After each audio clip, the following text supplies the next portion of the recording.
He stole $10 million from women he met on Tinder, and he did it all with a smile.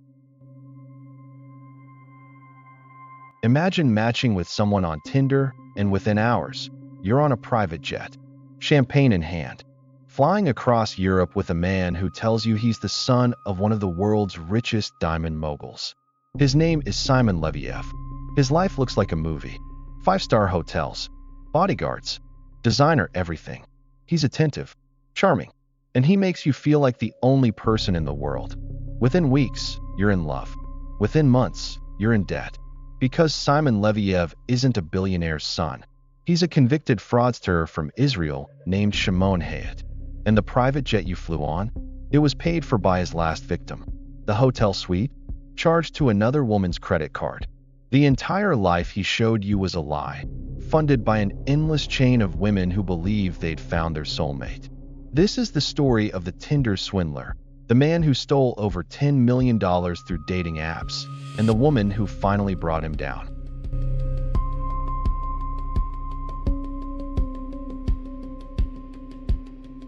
Simon Leviev's real name is Shimon Hayat. He was born in 1990 in Bnei Brak, Israel. He had no connection to wealth, no diamond empire, no billionaire father. But by his early 20s, he had already been convicted of theft, fraud, and forgery in Israel. He fled the country to avoid further consequences and began reinventing himself across Europe. His new identity was brilliant in its simplicity. He took the surname Leviev from Lev Leviev, a real Israeli-Russian diamond mogul worth over $1 billion. He created a fake company called LLD Diamonds. He printed business cards. He dressed the part. And he used dating apps, primarily Tinder, as his hunting ground. His profile showed a young man living an impossibly luxurious life. Private jets, Rolex watches, penthouse suites. Every photo was real, taken in genuinely expensive settings. But the money behind those photos came from his victims.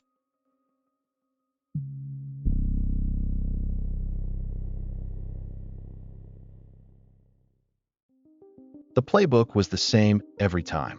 Step 1, the match. Leviev would swipe right on women across Europe, primarily in London, Amsterdam, and Scandinavia. Step 2, the spectacle. First dates weren't coffee at a cafe. They were flights on private jets, dinners at Michelin-starred restaurants, stays in presidential suites. He traveled with a bodyguard and a so-called business partner, making the whole operation feel legitimate. Step 3, the love bomb. After the first date, he would flood his targets with attention. Constant texts, video calls, surprise visits. He moved fast, pushing for emotional commitment within weeks. Step 4, the relationship. He'd visit them in their cities, always staying at the finest hotels. He'd talk about the future, about the diamond business, about the life they would build together. By this point, the women weren't just interested. They were in love.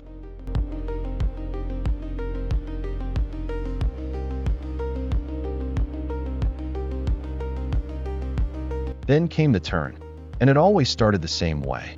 A panicked phone call, frantic text messages. Simon would tell his girlfriend that his life was in danger.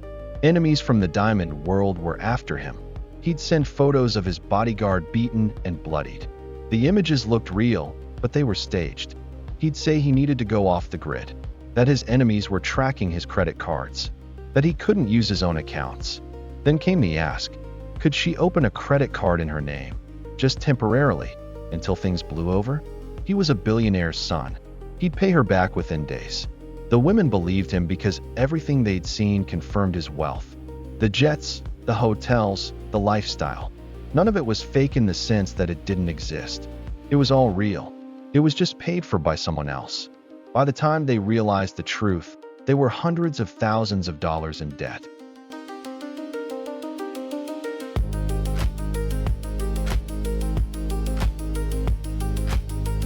CC Life Gelhoy from Norway was one of his primary targets. She met Leviev on Tinder in London in January 2018. On their first date, he flew her on a private jet to Bulgaria. She was swept off her feet. Over the following months, she fell deeply in love. When the enemy's story came, she didn't hesitate. She took out loans. opened credit cards, maxed out everything she could. By the time it was over, Cecily had lost approximately $250,000. She was nearly bankrupt. Pernilla Sjöholm from Sweden met him around the same time. Their relationship was more of a close friendship, but the playbook was identical. The enemies, the panic, the financial requests. Pernilla lost around $50,000. And then there was Elaine Charlotte from the Netherlands. She lost approximately $150,000 before she realized the truth. But Elaine's story doesn't end with loss. Her story ends with revenge.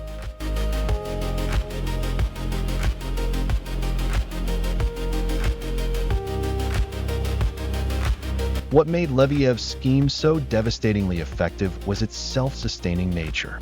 It was essentially a romance-powered Ponzi scheme. The money from Cecily paid for the private jet that impressed Pernilla. The credit card Pernilla opened funded the luxury hotel where he met Elaine. Each victim's money funded the lifestyle that lured the next victim. He reportedly spent between $10,000 and $30,000 per day maintaining the illusion. Multiple women were being defrauded simultaneously across different countries. None of them knew the others existed. He kept them compartmentalized, juggling relationships and financial requests with the precision of someone who had been doing this for years. Because he had been, this wasn't impulsive. It was a full-time operation with accomplices, travel logistics, and a careful rotation of victims to ensure the money never stopped flowing.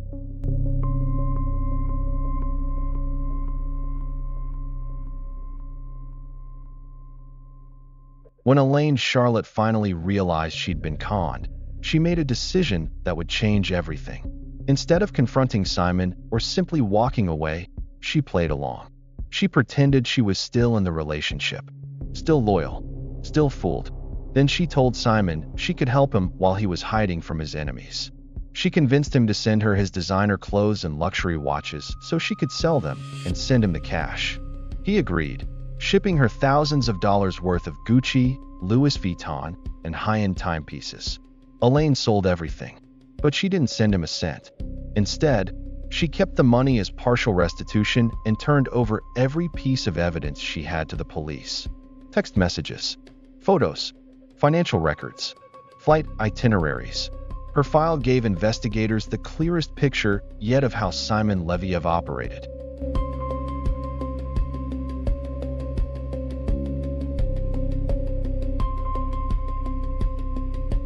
Norwegian newspaper VG had been investigating Leviev for months, connecting victims across borders and building a comprehensive case. Their reporting in 2019 blew the story wide open. In June 2019, Simon Leviev was arrested in Greece while traveling on a forged passport. He was extradited to Israel, where he faced charges of theft, fraud, and forgery related to his earlier Israeli crimes. In December 2019, he was sentenced to 15 months in prison. But the sentence wasn't for the Tinder scam. No European country successfully prosecuted him for the romance fraud. And the sentence he did receive? He served approximately 5 months before being released due to good behavior and early release provisions related to COVID. 5 months. For a man who stole over $10 million and destroyed the financial lives of dozens of women across Europe.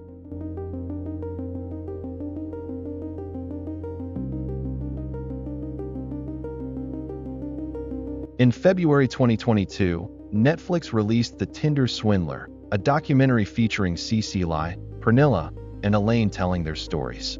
It became the #1 most-watched film on Netflix globally, with over 166 million hours viewed in its first month.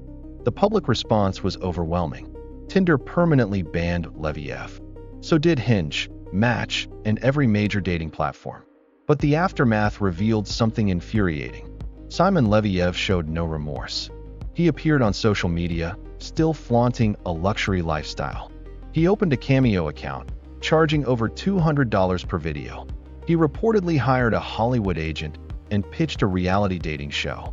His victims, meanwhile, were still drowning in debt. Cecily started a GoFundMe that raised over $200,000. She wrote a book.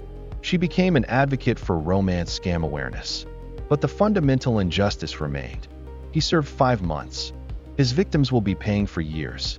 And the case exposed a devastating truth. International romance fraud is nearly impossible to prosecute across borders.